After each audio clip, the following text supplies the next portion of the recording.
3 minutos.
Oi, pessoal, boa tarde. Bem-vindos ao primeiro seminário de coisas legais oficiais deste ano. Quem vai apresentar é o Tico, também conhecido como Tiago. Tiago Rodrigo Ramos, não sabia que era Rodrigo. O Tico, ele fez graduação aqui, ele fez bacharelado em matemática, matemática pura, apesar dele trabalhar com matemática aplicada, no fundo. E ele acabou de falar que ele não apresentou seminário de coisas legais na graduação, mas ele apresentou vários quando ele estava na pós, aí ele fez mestrado, fez doutorado, agora ele está como professor na UFSCar, então ele é o primeiro que se gradua aqui no seminário, que apresenta em vários níveis. Assim. Então, Tico, obrigada, fica à vontade. Eu que agradeço. Vocês estão me ouvindo? Eu que agradeço pelo convite, peço desculpas por ter desmarcado semana passada, eu acordei meio mal. São os inimigos do seminário de coisas legais tentando nos calar, né? Mas eles não vão conseguir. Bom, meu nome é Tiago, sou professor lá da UFSCar agora, na estatística. No meu doutorado eu estudei essa teoria de aprendizado estatístico.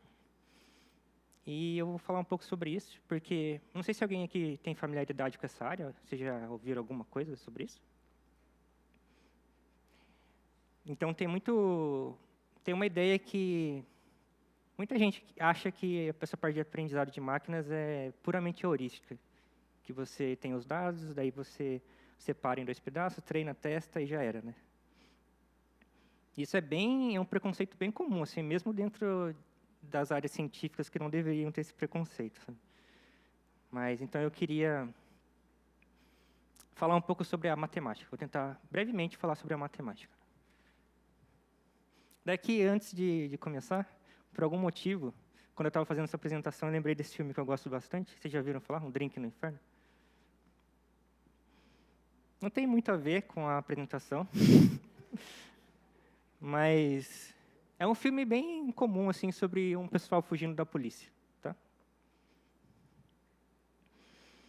Tá, então o que eu quero dizer com... Primeiro eu queria explicar o que é o tema, né, o título. O que eu quero dizer com treinar e testar? Para quem não conhece muito da área, o que eu quero dizer com isso, né? Nessa teoria de aprendizado estatístico, a gente geralmente tem o seguinte. A gente tem um espaço de entrada, x, que está contido no RP. P é o número de parâmetros do modelo. Não, é o número de parâmetros do meu problema. A gente tem um espaço de saída, que a gente chama de y, que vai ser um número real, por exemplo. E a gente tem algumas variáveis aleatórias. Eu vou explicar mais ou menos o que é isso. E o que a gente quer fazer no final é, dado x, prever y. A gente quer achar alguma função que, dado x, prevê y. Certo? O que eu quero dizer com... Então, eu falei aqui que os meus dados são... assumimos I e D, né, aqui. O que eu quero dizer com isso, né? Esse I e D significa que eles são independentes e identicamente distribuídos. O que isso quer dizer? Identicamente distribuído significa que todo ponto do meu conjunto de dados veio do mesmo problema, certo? Então, sei lá, se eu quero prever se é um gato ou um cachorro, então todas as minhas imagens têm que ser de gatos e cachorros. Não posso pôr um macaco lá, tá? Porque senão eles não têm mais a mesma distribuição. Tá? E eles são independentes.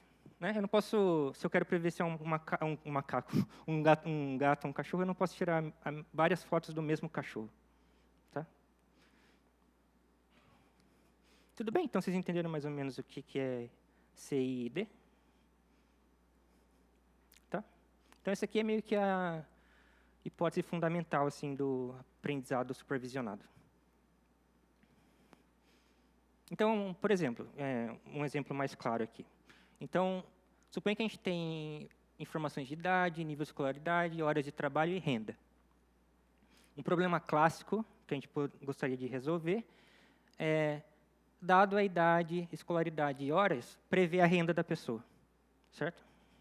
Então, essas 3 colunas aqui, elas seriam o X, que é o espaço de entrada, e o Y seria a renda. Então, dado X, a gente quer prever Y. A gente quer achar alguma função que faz isso. Certo? Esse tipo de problema a gente chama de regressão. Regressão só porque o Y é contínuo. Tá? Tudo bem? Alguém tem alguma dúvida? A gente pode ter um outro tipo de problema, por exemplo, se eu tenho a idade, o IMC e a pressão arterial, prever se a pessoa tem ou não uma doença. Certo? É um outro tipo de problema supervisionado. Então, dadas essas 3 colunas, a gente quer prever sim ou não. Quando o nosso espaço de saída não é real, nesse caso são 2 classes, né, a gente chama de problema de classificação. Tá? Então, a única diferença da regressão para a classificação é que um é contínuo e o outro é discreto. Tudo bem?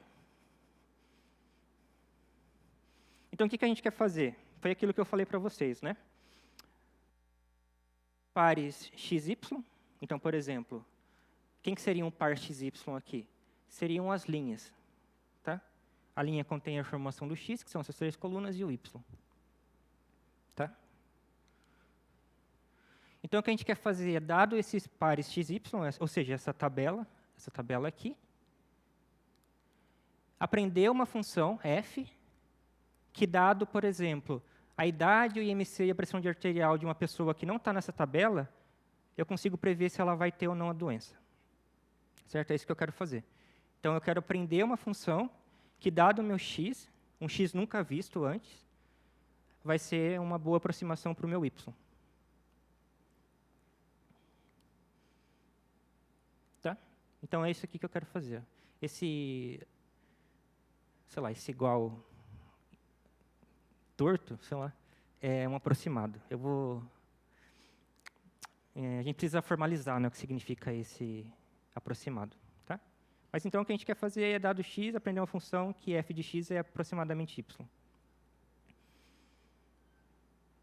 E a forma que a gente faz isso é através do que a gente chama de função de perda. Tá? Quem mexeu já com um pouco disso já deve estar familiarizado com essa notação de função de perda. A ideia da função de perda é quantificar o quão próximo a previsão que eu fiz, f de x, está do y. Tá? Então, uma forma que a gente pode quantificar essa proximidade é através do erro quadrático, por exemplo. Então, dado uma previsão que eu fiz f de x, eu vejo o quão longe f de x está de y elevado ao quadrado. Ok? É tipo uma distância quadrática mesmo, sei lá, uma distância euclidiana. Para classificação, uma outra forma de mensurar se eu errei ou não é usar o que a gente chama de perda 0,1. Essa função 1 aqui, ela é 1 se f de x é diferente de y, ou seja, se eu errei, e 0 se não. Tá? Então, essa função aqui é literalmente contar quantas vezes eu errei. Tudo bem? E daí o que a gente gostaria de fazer é minimizar esse risco teórico. Vamos ver o que é esse risco teórico. Suponha que XY aqui é um paciente, o X, nunca visto pelo meu modelo que eu sorteei aleatoriamente na população. Eu quero minimizar o valor esperado da nossa perda, certo? Então, se eu tivesse uma máquina, se eu fosse um oráculo, que, dado as informações de um paciente, eu consigo dizer se ele vai ter ou não a doença, esse aí é o caso ideal, assim. Eu quero me aproximar desse caso ideal. Então, esse L maiúsculo de f é quanto a minha função f é uma boa aproximação para esse risco ideal. Tudo bem? A gente quer minimizar esse risco ideal. A questão é que a gente não é um oráculo. A gente não tem acesso a esse maquinário de dado X, saber se ele vai ter doença ou não. Porque se a gente tivesse, não tem problema para resolver, né? Então, na prática, a gente não tem esse valor L de f maiúsculo. Tudo que a gente tem é uma amostra finita, certo? Vocês concordam? Eu não consigo... Se eu tivesse esse maquinário, eu já teria resolvido o problema. Se eu fosse um oráculo que sei prever se as pessoas vão ter ou não doença. O que a gente tem é um monte de exemplos. A gente tem um monte de exemplos de pessoas com e sem doença, as informações dela. Então, o que a gente vai querer fazer é encontrar uma f que minimiza esse L maiúsculo. Só que a única coisa que a gente tem acesso é uma aproximação finita dela. Faz sentido para vocês? Tudo que a gente pode fazer na prática é com base em exemplos. O exemplo é essa amostra finita. Tá? Então, a gente tem um desafio, que é o seguinte. Dado esse conjunto de dados, que são os exemplos de pessoas com e sem doença, o nosso objetivo é encontrar uma função f e saber se a gente fez uma boa escolha. Tá? Então, a gente tem um conjunto de dados, a gente tem um monte de exemplos, N exemplos, e a gente quer encontrar uma boa aproximação para x dado y, para y dado x, e saber se isso vai funcionar na prática. Né? Então, sei lá, se eu sou um médico, eu fiz um modelo para prever se a pessoa vai ter doença ou não. Eu não posso só fazer uma coisa aleatória lá, e um paciente meu vem, eu jogo uma moeda e falo se ele vai ter doença ou não. Né? Isso não, então, é sério isso. A gente precisa escolher o modelo, mas a gente precisa saber se ele funciona de verdade. Né? Porque, na prática, você vai estar mexendo com a vida das pessoas, ou, sei lá. E tudo bem?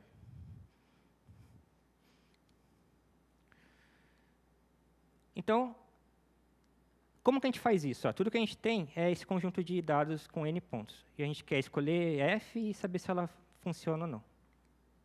A gente precisa ter um método para fazer isso. Escolher f e validar se ele é bom ou não.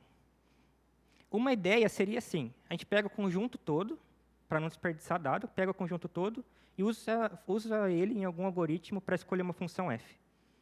Sei lá, roda uma rede neural, vocês já devem ter ouvido falar, rede neural, regressão linear, essas coisas. Roda alguma coisa. Então, eu tenho todo o conjunto de dados, eu usei ele para escolher a f. E agora eu vou usar o mesmo conjunto de dados para calcular aquele erro empírico, certo? Aquele erro, aquela média. Tá? Isso é uma boa ideia? O que vocês acham? Sim, não, porque sim, porque não. Vamos para um exemplo. Suponha que meus dados são gerados dessa forma. Então, y é uma constante vezes x mais um erro. certo? É uma reta.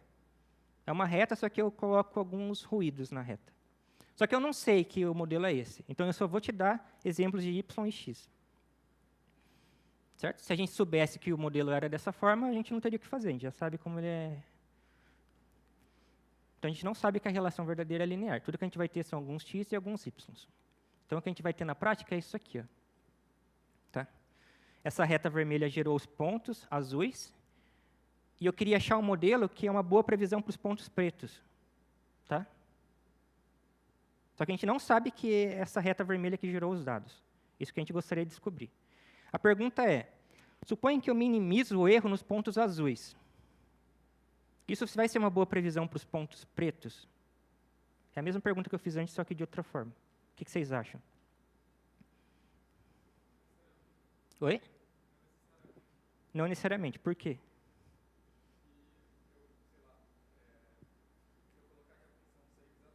Exatamente.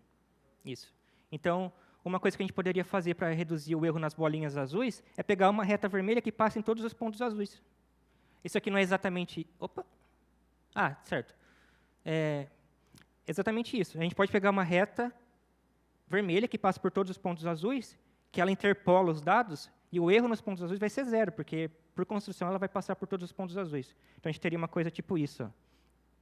Não é bem isso aqui, ela não está interpolando todos os dados, porque se eu fosse plotar e interpolar todos os dados, ia ficar muito bagunçado. Mas essa reta aqui, está vendo aqui nessa parte aqui? Ela passa por todos os pontos azuis. Só que ela é péssima para prever os pontos pretos, porque eu estou usando o conjunto azul, então ela pode simplesmente decorar o que ela tem que responder para todos os pontos azuis, e ela vai errar todos os pontos pretos, porque isso aqui não define exatamente a relação dos dados. Certo? Então, essa ideia de usar o conjunto das bolinhas azuis para prever as bolinhas pretas é ruim. Certo? Isso aqui é tipo, eu vou dar uma prova para os alunos e eu dou a lista de exercícios para eles estudarem. Se eu dou a prova exatamente igual à lista, eu não sei se eles só decoraram a lista ou se eles estudaram a matéria. Certo? Então, usando essa ideia de provas e listas, você deveria dar uma lista de exercícios e, na prova, exercícios que não estão na lista, mas que meio que generalizam o que ele aprendeu na lista. Né?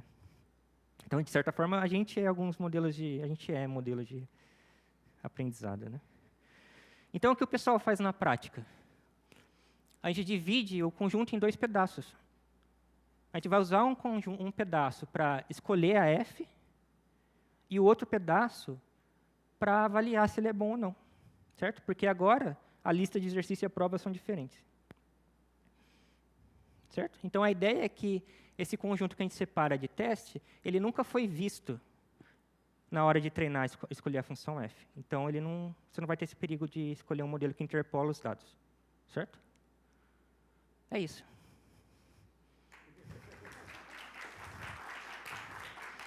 Estou brincando, gente, estou brincando. Essa não é a matemática do aprendizado estatístico. E o filme Um Drink no Inferno não é sobre pessoas fugindo da polícia.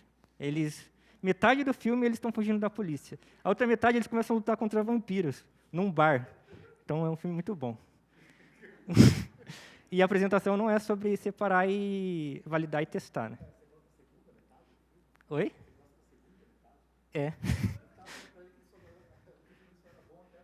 Não, o filme é bom porque ele começa fugindo da polícia e depois eles lutam contra vampiros. Então, agora, essa parte de treino e teste é o que, 90% das pessoas que trabalham com aprendizagem de máquinas fazem, né? Infelizmente. E é por isso que essa área tem tanto, um preconceito, porque realmente boa parte das pessoas, elas param aí. E quando tem muita empresa que só exige que você faça isso, sabe? Você para o treino, escolhe um bom modelo e já era. Então, eu só queria passar um pouco por cima brevemente, porque não vai dar para aprofundar, da matemática por trás. Que tipo de matemática aparece para formalizar essas coisas? Eu vou fazer uma pergunta para vocês. Eu sempre faço essa pergunta, então quem já souber a resposta, não responde. Tentem pensar quem nunca ouviu isso. Suponha que eu tenho um vetor. Então, assim, em aprendizado de máquinas, é muito comum os dados terem uma dimensão muito grande. Por exemplo, em imagens. Suponha que a imagem tem 100 pixels por 100 pixels. Então, a gente tem 100 ao quadrado de dimensão, que é uma coisa que foge bastante da estatística mais clássica. A minha pergunta é a seguinte, ó. O que acontece com a bola unitária conforme a dimensão cresce, com o volume dela? Eu vou explicar. Ó. Suponha que eu pego uma bola unitária. Então, ela é a bola que tem a norma menor ou igual a 1, e eu calculo o volume. Essa aqui é a fórmula dela. Para P igual a 1, na reta, a bola unitária é o intervalo que vai do menos 1 até o 1. Então, ela tem volume 2, que é a área, que é o comprimento. Suponha que a bola agora está em R2. P igual a 2. Então, ela é um círculo e a área dela é 3,14, porque o raio é 1. É πr ao quadrado, né? Quando ela está em R3, ela é 4 πr ao cubo, né? 4 terços de πr ao cubo, alguma coisa assim. Então, ela foi de 2 para 3 quartos para 4,19. A pergunta é, se eu continuo aumentando a dimensão da bola e calculando o volume, o que acontece com o volume? Ele cresce, ele estabiliza, ele decai? O que vocês acham? Oi?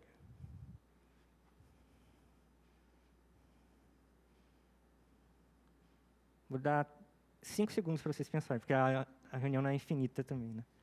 O que vocês acham? Alguém tem alguma ideia? Algum chute? Intuitivamente, só. Que tem o quê? Vai parar onde? Vai estabilizar. Para mim, quando eu vi esse problema, eu achei que isso aqui ia crescer infinitamente, né? Faz um pouco de sentido, porque, né, sei lá, por que faz, mas o que acontece é que a bola, o volume da bola, ela cresce até a dimensão 5. E depois ele decai exponencialmente rápido. Tá? Então, quando a bola tem dimensão muito grande, todo o volume dela concentra na casca. Tá? Então, quando a gente trabalha com aprendizado estatístico, a nossa intuição geométrica clássica, ela para de funcionar. Certo? As coisas, elas concentram, essa é a palavra. Elas concentram em algum lugar. Que acontece com a bola aqui. Outro fenômeno engraçado, se eu pego vetores aleatoriamente em RP e calculo o ângulo deles. Certo? A pergunta é, o que acontece com o ângulo? E o que acontece com os vetores em dimensão muito alta é que eles são quase ortogonais. Então, se eu pego dois vetores em dimensão alta, calculo o produto interno deles, que é dado por isso aqui, né? Eles vão ser quase ortogonais. Tá? Então, eles se concentram perto do... O ângulo se concentra perto do π sobre 2, né? E o cosseno perto do zero. Isso aqui acontece por um fenômeno que é até meio intuitivo. Ó. O que é a norma da esfera? Aqui, ó. A gente pode pensar que a norma, se eu elevar ela ao quadrado, ela é uma soma de várias coisas ao quadrado. Essas coordenadas que eu estou elevando ao quadrado são variáveis aleatórias. Soma de variáveis aleatórias, quando eu divido pela média, concentra na média, pela lei dos grandes números, ou teorema do limite central. Então, é meio que esperado que elas vão se concentrar em alguma coisa. Aqui, o produto interno é o mesmo fenômeno, né? Porque eu tenho soma de produtos. E daí, quando isso cresce, isso aí vai convergir para alguma coisa. Se concentra. Então, essa teoria mais clássica, e até a nossa intuição, ela falha quando a gente está em dimensão alta. E isso tem que ser contabilizado quando a gente trabalha com aprendizado estatístico, faz parte da teoria, que a gente chama de probabilidade de dimensão alta. E é engraçado, porque o que é estranho não é a dimensão alta, é a dimensão baixa. A gente vive numa dimensão esquisita, né? Porque todas as outras dimensões altas, elas se comportam da mesma forma. E o que isso tem a ver com o aprendizado estatístico, né? A gente quer minimizar o erro teórico, que é aquele do oráculo, que a gente não tem. Mas a gente tem um erro empírico, que é uma soma de coisas aleatórias. Então, elas se concentram. E elas vão se concentrar exatamente perto do L maiúsculo. Certo? É assim, é bem passando por cima, mas é meio que uma lei dos grandes números isso. Aqui, só para falar, para puxar um pouco o saco dos matemáticos, afinal eu sou matemático, né? Esse aqui é o Talagram, ele ganhou o prêmio Abel em 2024, e boa parte da pesquisa dele foi numa teoria que chama teoria de concentração de medida, que é o que fundamenta o aprendizado estatístico. Tá? Então, tem gente muito séria trabalhando nessa área, né? Aqui é só um teorema bem clássico. Se eu tenho uma soma de variáveis aleatórias, eu divido elas por n. Então, a probabilidade dela ficar muito longe da média dela decai exponencialmente com isso aqui. Ó. Certo? Então, vamos ver esse lado esquerdo. Ó. Isso aqui é a média. Eu estou perguntando assim, qual que é a probabilidade da média estar uma distância maior que epsilon da média teórica? Então, qual que é a probabilidade do meu erro no treino estar uma distância maior que epsilon no erro do teste? Isso aqui decai com epsilon ao quadrado, 2n. Então, quanto maior é a amostra, mais rápido isso aqui vai cair, né? Porque é exponencial. E ele depende do meu limite aqui do intervalo da zn. Tá? Tudo bem? É só um resultado importante para a gente. Aqui tem uma coisa que é diferente também da teoria clássica, que a teoria clássica ela te dá resultados assintóticos. Então, lei dos grandes números, teorema do limite central, eles são assintóticos. Eles falam assim, se o n vai para infinito, então você converge para alguma coisa. Não é isso que eu estou falando aqui. Ó. Eu sei exatamente o fenômeno que vai acontecer, dado que eu tenho n pontos na minha amostra. Isso é importante em aprendizado estatístico, porque você não pode contar que você vai ter infinitos pontos. Às vezes tem poucos pontos. Então, esses resultados assintóticos eles não funcionam. Tá? Então, se a gente for aplicar isso no nosso problema de aprendizado, o que a gente pode tomar, ó, então, o que você precisa aqui? Variáveis aleatórias, e aqui é a média. Se a gente pegar os erros empíricos e o erro teórico, o resultado aplica diretamente para ele. Tá? Então, a gente consegue justificar a escolha de uma função f usando o teorema de concentração de medida. Teoria de concentração de medida. Tá? Então, a conclusão é que o erro empírico é uma boa aproximação com probabilidade alta. E a gente sempre trabalha nessa área com probabilidade alta. Então, com probabilidade maior que sei lá, 90%, então tal coisa acontece. Aqui, ó, olha que engraçado. Ó. A gente escolheu uma função. Para esse resultado valer, eu fixei uma f. Só que em aprendizado estatístico, você não escolhe entre um modelo só. Você tem vários modelos, você quer escolher qual é o melhor. Então, isso aqui ele não é muito justo, porque eu estou falando assim, se eu fixo uma função, então as coisas... Só que na prática eu não vou escolher entre uma função, vão ter várias. Então, suponha que o meu conjunto agora é finito, e eu tenho que escolher entre infinitas funções. E eu quero saber qual que é o pior caso possível, né? Eu estou mirando o laser aqui na TV, mas vocês não estão vendo. Qual que é o pior caso possível entre m funções? Eu consigo garantir que esse m vai aparecer aqui multiplicando. Tá? Usando uma coisa que a gente chama de union bound, ou cota da união. Certo? Então, a probabilidade de existir um modelo muito ruim, ela decai exponencialmente, mas agora apareceu esse m. Tá? Só que isso ainda não é justo, porque na prática a gente não escolhe infinitos modelos, a gente escolhe infinitos modelos. Então, suponha que a gente quer escolher uma regressão linear. A gente não tem uma reta possível só. Cada ângulo que a gente escolhe da reta é um modelo diferente. Então, a gente tem infinitos modelos. E daí, como que a gente justifica isso? Tem uma teoria que chama teoria de complexidade... então, aqui é só o que eu acabei de falar, né, que eles são infinitos. Que chama de complexidade de dimensão VC. A dimensão VC, ela vem do Vapnik e desse cara que eu nunca sei pronunciar o nome. Esse Vapnik aqui, ele foi meio que o cara que criou assim a teoria de aprendizado estatístico. Isso aí é da década de 60, 70, eu acho. E a gente consegue, ao invés de usar, por mais que, por exemplo, em planos e retas, existam infinitas retas, a gente consegue mostrar que, por mais que existam infinitas retas, elas se comportam de uma maneira muito menor. Tá? Então, existe essa teoria de dimensão VC, que é uma técnica de combinatória, que diz assim, dado uma reta, quantos pontos eu consigo separar com uma reta?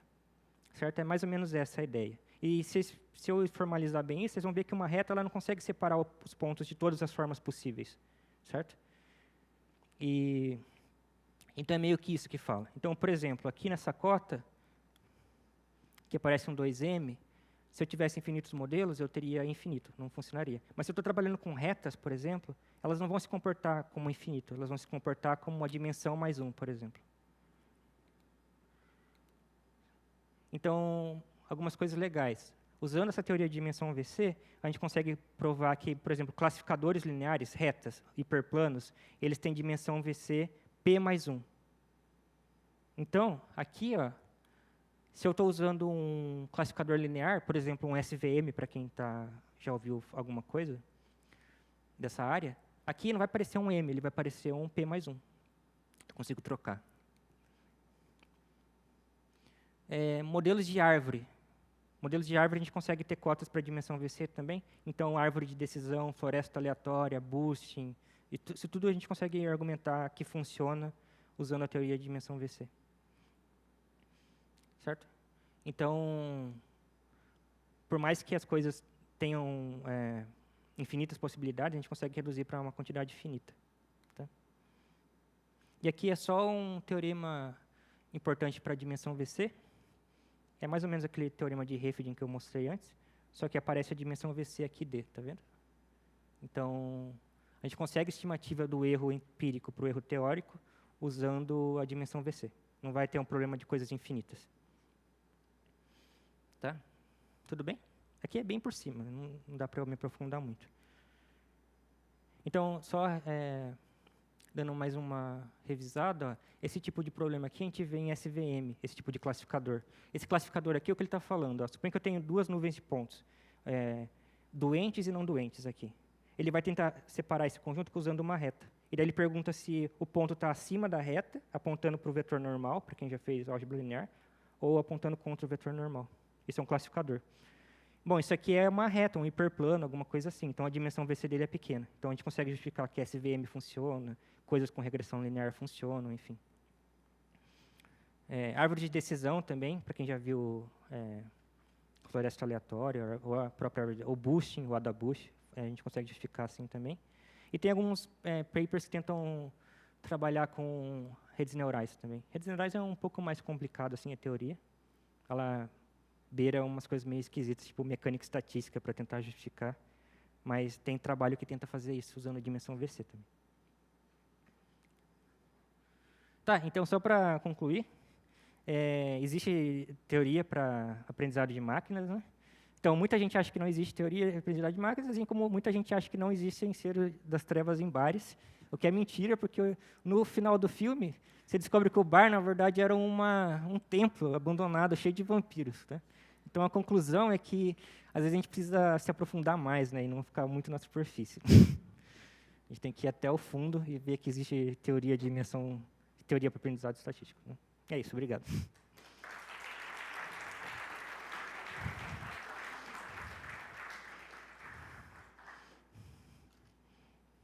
Bom, obrigada, Tico, seu certificado. Opa. Perguntas? Comentários? Adiante.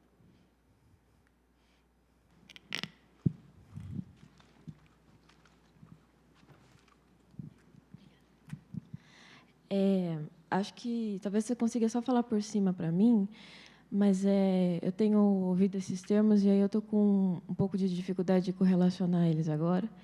De função de perda, qual a relação entre função de perda e a regra alfa rule? Desculpa, qual a segunda? Não entendi. Qual a relação entre função de perda e a delta rule de aprendizagem de máquina? Delta rule? Mas não conheço essa expressão. Ah, tá bom. Alguém? Não sei, desculpa.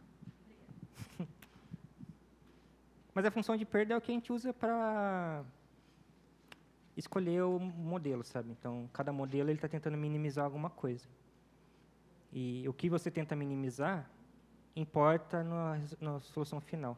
Então, por exemplo, se eu estou tentando minimizar o erro quadrático, eu vou convergir para alguma coisa que é a esperança do y dado x. Essa é a melhor função possível, que é tipo um valor esperado condicional. Se eu tento minimizar o erro absoluto, eu converjo para a mediana condicional. Então, mas essa delta rule eu não conheço. Mais perguntas? Dúvidas? Ali, ó. Léo.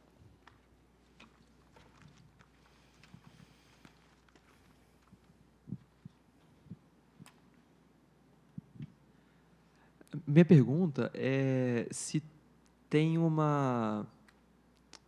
algum tipo de relação no sentido de que, tipo, porque você mostrou lá, quando você for mostrar as dimensões, que a complexidade, ou a VC dimensão, ela aumenta conforme a dimensionalidade do espaço aumenta. Sim.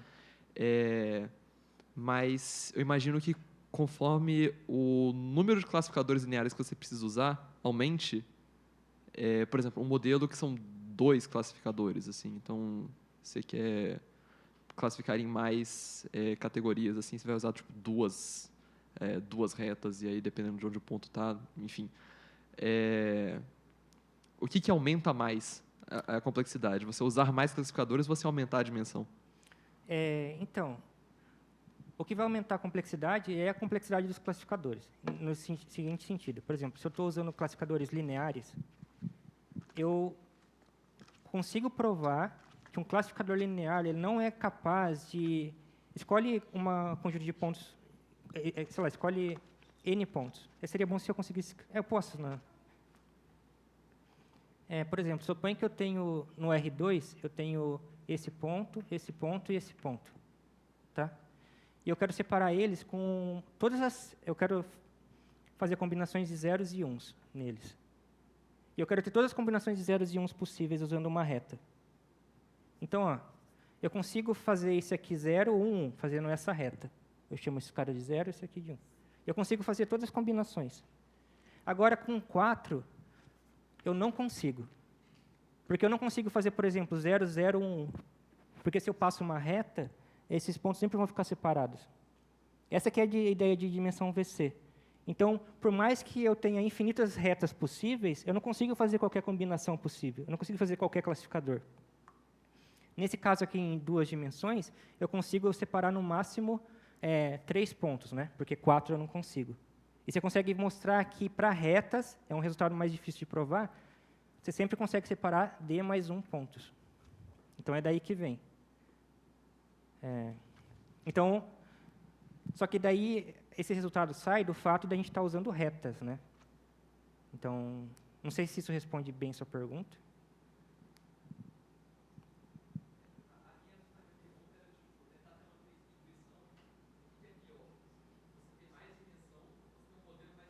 Mas a dimensão não é que você que escolhe, né? Por exemplo, esse D mais 1, esse D aqui seria a dimensão do meu X. É a dimensão dos meus dados. Os meus dados... Então, isso tá. É sempre bom você reduzir a dimensão por causa daquele fenômeno da maldição da dimensão. O que é a maldição da dimensão? É aquele fenômeno das coisas se concentrarem na borda. Se as coisas se concentram na borda, elas têm volumes quase 0, é muito difícil você mostrar pontos lá dentro. Então, sempre é bom você reduzir a dimensão. Isso atrapalha muito. Tipo, da dimensão muito alta atrapalha. E é que tem muito modelo que a complexidade do modelo está diretamente relacionada com a complexidade do espaço dos pontos, sabe? Então, é difícil mexer numa coisa sozinha. Acho que...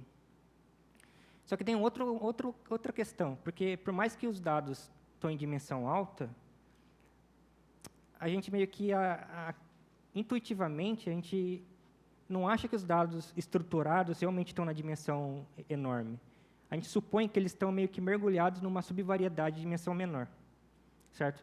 Então, até certo ponto você consegue diminuir a dimensão, porque tem muita coisa que não é importante para a estrutura dos dados mesmo. Mas chega um ponto que não dá mais, sabe? Enfim, tem muita coisa envolvida. Mais alguém? Tem um aqui ou ali?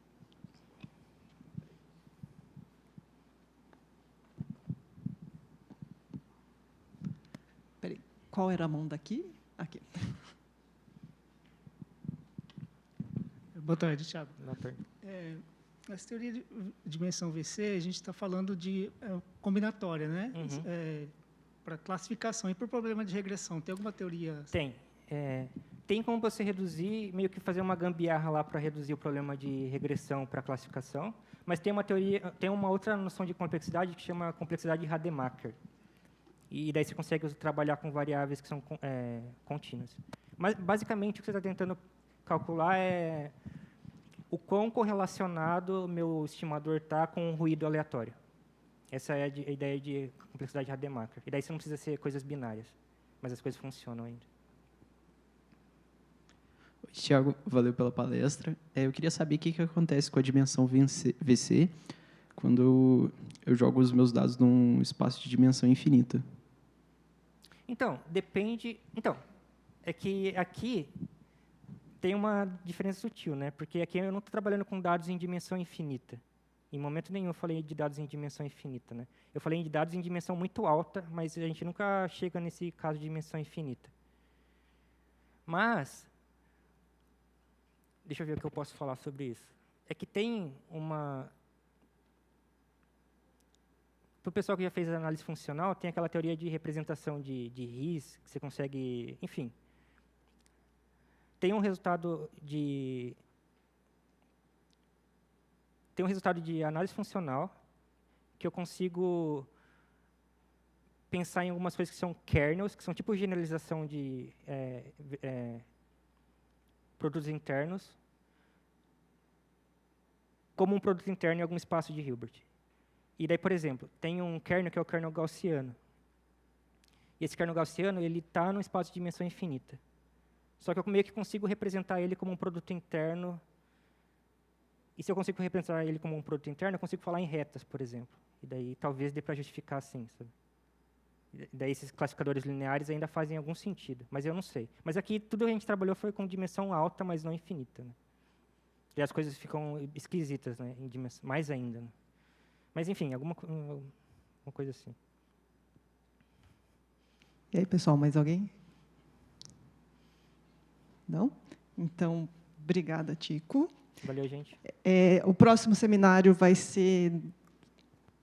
A gente está em março, acho que é 25 de abril. É uma sexta-feira que é 20 e poucos de abril, eu acho que é 25. Tá? E já está lá na página, quem quiser já está lá tudo explicadinho, quem que vai falar e tudo mais. Tá bom? Então, obrigada, até a próxima.